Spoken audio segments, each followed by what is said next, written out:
Hello everyone. आज हम करने वाले हैं HP set economics paper third का पार्ट 2। हमने जो थे वो 15 क्वेश्चन कर लिए थे विद डिटेल एक्सप्लेनेशन। ठीक है, हर एक ऑप्शन को जो हमने डिटेल से डिस्कस किया था। तो आपको याद होगा कि हम जो है वो प्रीवियस ईयर क्वेश्चन पेपर जो है वो कर रहे हैं। ठीक है, जो भी हमारे चैनल पे अभी नए हैं वो जल्दी से चैनल को जो है वो सब्सक्राइब कर ले, ताकि टाइम टू टाइम जो है वो आपको नोटिफिकेशन जो है वो मिलती रहे। ठीक है, तो आगे स्टार्ट करते हैं। क्वेश्चन नंबर 16 जो है वो आज हमने करना है। 15 क्वेश्चन जो है वो हमने कर लिए थे। क्लियर। सो नेक्स्ट क्वेश्चन है, equilibrium of a monopoly firm will be when. अब मोनोपोली फर्म का जो इक्विलिब्रियम है वो कहाँ पर होगा? वो होगा आपका, the correct option is A, elasticity of price elasticity greater than equal to 1। जहाँ पर होगा वहाँ पर जो है वो आपका मोनोपोली जो है वो इक्विलिब्रियम में होगी।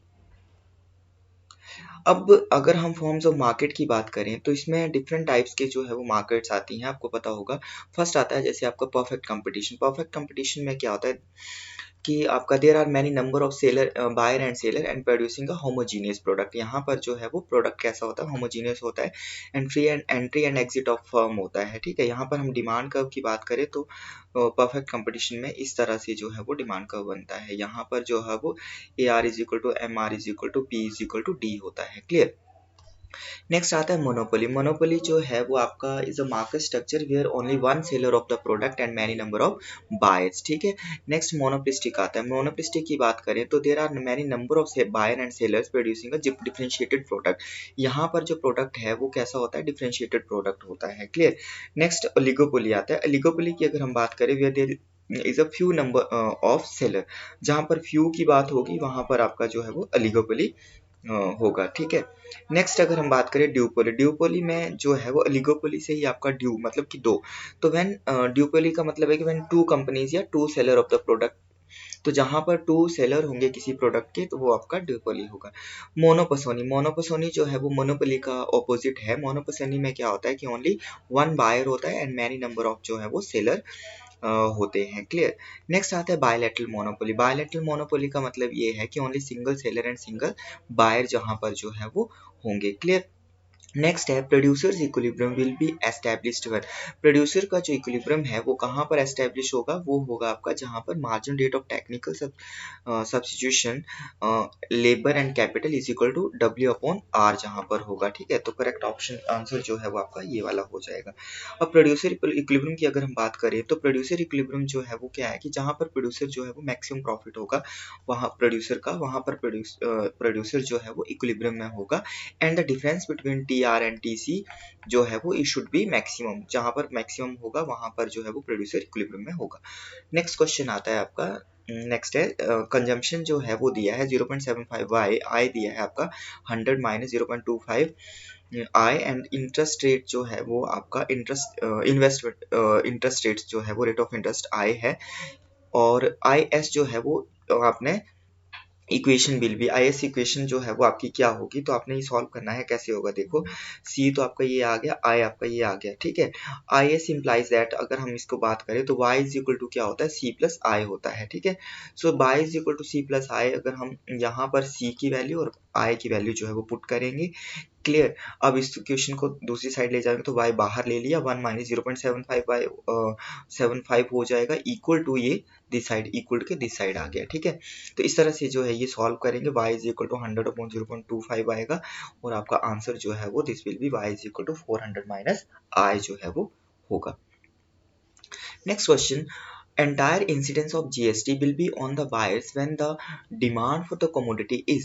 जब demand for commodity जो है वो आपका perfectly inelastic होगा तो जो टैक्स का वर्डन जो है it will be on the buyers। ठीक है, तो और आपका परफेक्टली जो है वो इलास्टिक है देन सेलर। नेक्स्ट आता है आपका इसमें प्राइस इलास्टिसिटी की अगर हम बात करें तो इलास्टिसिटी ऑफ डिमांड क्या होता है कि आपका change in quantity demand due to change in price या फिर due to change in price of another good या due to change in income of the buy. Clear. So elasticity of demand होता है। इलास्टिसिटी ऑफ डिमांड जो है वो हमारा 3 type में आता है। फर्स्ट आता है आपका price elasticity of demand, second है आपका cross income elasticity of demand and third है आपका क्रॉस इलास्टिसिटी ऑफ डिमांड। ठीक है, प्राइस इलास्टिसिटी में क्या होगा कि change in quantity demanded due to change in price of the commodity on price of the commodity. And income elasticity में क्या होगा, change in quantity demanded due to change in income of the consumer, income में change होने पर। And cross elasticity में क्या होगा, change in quantity demanded of a commodity due to change in price of by commodity, X या Y ले लो या A and B. Next आता है आपका learners index of measuring monopoly. Learner index की अगर हम बात करें तो ये आपका आएगा P minus M C divided by P and 1 upon elasticity price, ये आपका ये हो जाएगा, ठीक है। डिमांड इलास्टिसिटी ऑफ डिमांड है तो ये माइनस का साइन, तो इसमें A और B जो है वो आपका आएगा C, 1 एंड 2 जो है वो ये दोनों आएंगे। Clear. Next question is assertion reason का है, isoquant is downward sloping straight line. Downward sloping straight line होते हैं तो नेक्स्ट है और आपका सही है, ठीक है। नेक्स्ट है आपका MRTS LK इज कांस्टेंट, तो उसमें जो है वो अगर स्ट्रेट लाइन होगा तो वो क्या होगा, कांस्टेंट होगा। So both A and R true and R is the correct explanation of A. Define isoquant की अगर हम बात करें तो आइसोकंट जो है वो ये आप पढ़ सकते हैं कि आइसो जो है वो broken down Latin means equal quantity, and iso का मतलब होता है इक्वल और क्वांट का मतलब होता है क्वांटिटी, का मतलब इक्वल क्वांटिटी, ठीक है। सो आइसोकंट क्या बताता है, it represent the combination of two factors like आपका कैपिटल एंड लेबर, ठीक है, two factor that produce a given output and या फिर सेम लेवल ऑफ आउटपुट, ठीक है, यहाँ पर इस तरह से। तो ये जो पॉइंट है ये combination of two factors.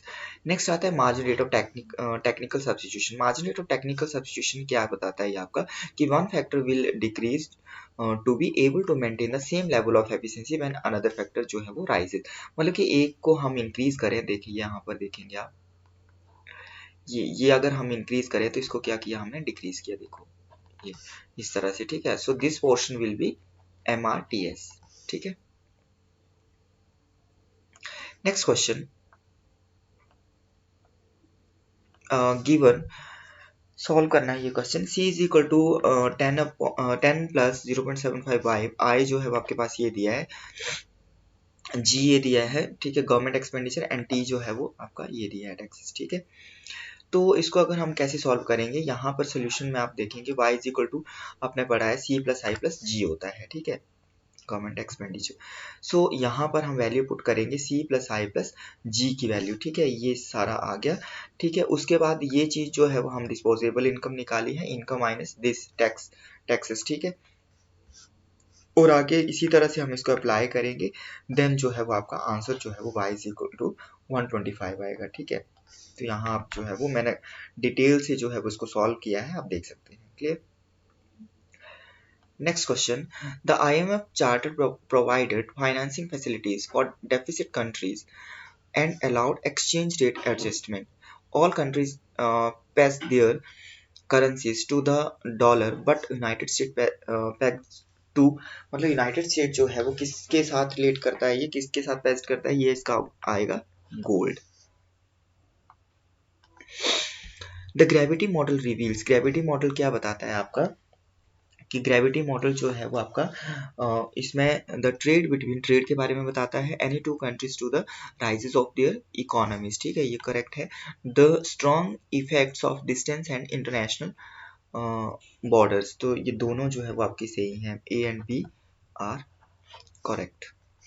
The gravity model international trade predicts the, यहाँ पढ़ सकते हैं आप, positively relate to their size income level and negatively relate to their distance between the this.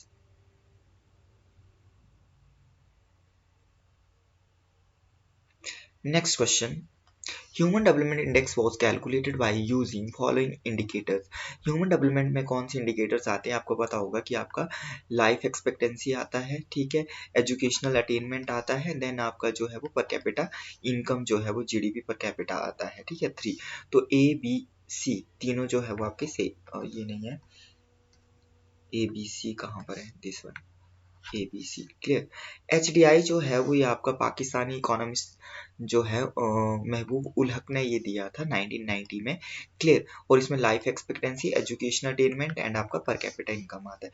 एक आता है आपका PQLI, physical quality of life index, इसमें जो है वो आपका कैसे डिफरेंट है ये, इसमें आपका इन्फेंट मोर्टेलिटी रेट आता है, क्लियर, और आपका average year of life expectancy भी इसमें आता है, लिटरेसी रेट भी आता है, बट पर कैपिटा इनकम यहाँ नहीं होगा, और यहाँ पर क्या आएगा, इन्फेंट मोर्टेलिटी रेट।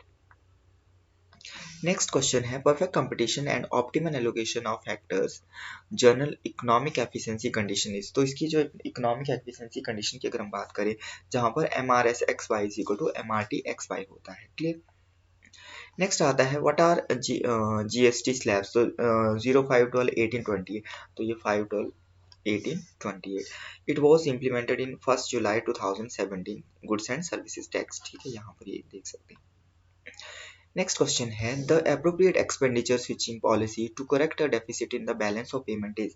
अब बैलेंस ऑफ पेमेंट को जो है वो करेक्ट करने के लिए आपका जो है वो यहाँ पर सही हो जाएगा डिवैल्यूएशन। तो ये क्या होता है, एक देखो चार चीजें हमारे पास आती है, appreciation, depreciation, revaluation and devaluation. Revaluation का मतलब होता है कि rise in the value of domestic currency in relation to foreign currency, ये होगा बाय गवर्नमेंट। डिवैल्यूएशन का fall in the value of domestic currency in relation to foreign currency, ये भी गवर्नमेंट के थ्रू। अब एप्रिसिएशन जो है वो डोमेस्टिक करेंसी का राइज होना, बट ये होता है फ्री मार्केट फोर्सेस, ठीक है, demand and supply, and depreciation जो है वो fall in the value of domestic currency by the free market forces, clear. Next question है the basic rational of the theory of big push is based on. तो big push theory जो है वो आपका किसके ऊपर बेस्ड है, वो आपका है एक्सटर्नल इकोनॉमीज, ठीक है, इसका सही हो जाएगा एक्सटर्नल। बिग पुश थ्योरी आपको याद होगा रोजेंस्टीन रोडान ने दी थी 1943 में, ये थ्योरी जो थी वो दी थी। इन्होंने ये बोला है कि इकोनॉमी में छोटे छोटे इन्वेस्टमेंट से कुछ नहीं होगा, बल्कि एक बिग पुश लाना होगा, कि ठीक है, हैवी ज़्यादा क्वांटिटी में जो है इन्वेस्टमेंट करना होगा, ठीक है, based on balanced growth strategy, मतलब सब सेक्टर के ऊपर जो है ये बैलेंस्ड ग्रोथ स्ट्रेटजी से रिलेटेड है। तो ये मतलब इन्वेस्टमेंट, साइमल्टेनियस इन्वेस्टमेंट की ज़रूरत है, बिग इन्वेस्टमेंट की ज़रूरत है, ठीक है। नेक्स्ट आपका जो है वो इंटरनल इकोनॉमीज, एक्सटर्नल इकोनॉमीज जो है ये बताया है। तो इंटरनल इकोनॉमीज की अगर बात करें तो ये स्केल मेजर ऑफ कंपनीज की, मतलब कि उस फर्म की एफिशिएंसी को इंक्रीज करता है जब इकोनॉमीज होंगी, और एक्सटर्नल इकोनॉमीज होंगी तो ये आपका लॉन्ग रन से रिलेटेड होगा, और larger changes with in the industry आएंगे, जिससे कॉस्ट वगैरह जो है वो क्या होगा, कम होगा, क्लियर। नेक्स्ट क्वेश्चन है RBI calculates 4 components of money supply M1, M2, M3 and आपका जो है वो M4, which one of the following statement is not correct. तो आपका जो है वो कौन सा स्टेटमेंट जो है वो करेक्ट नहीं है, तो ये हमने जो है वो इसमें देखना है। तो M1 में आता है आपका C plus DD plus OD, ठीक है। M2 में आपका आता है M1 plus post office saving deposit, तो आपका ये तो नहीं होगा, ठीक है।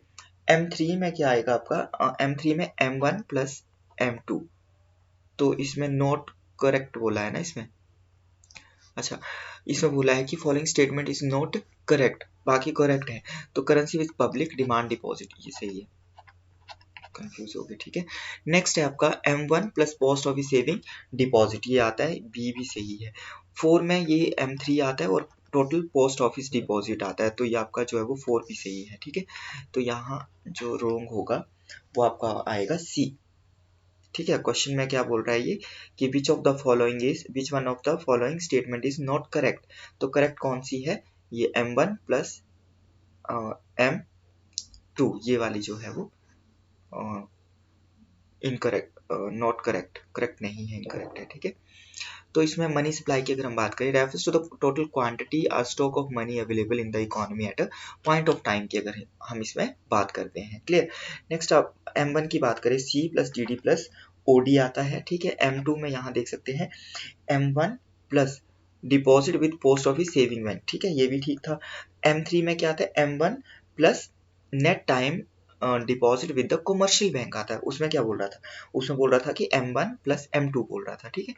और M4 में क्या आता है, M3 plus total deposit with post office, ठीक है।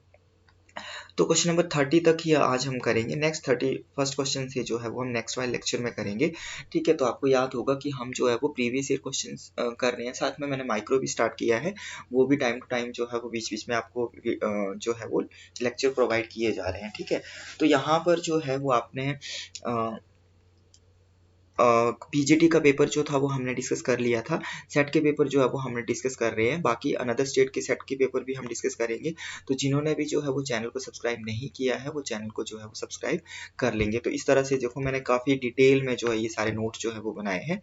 आप इन नोट्स को जो है वो लेने के लिए मेरे से कॉन्टैक्ट भी कर सकते हैं। Okay, thank you.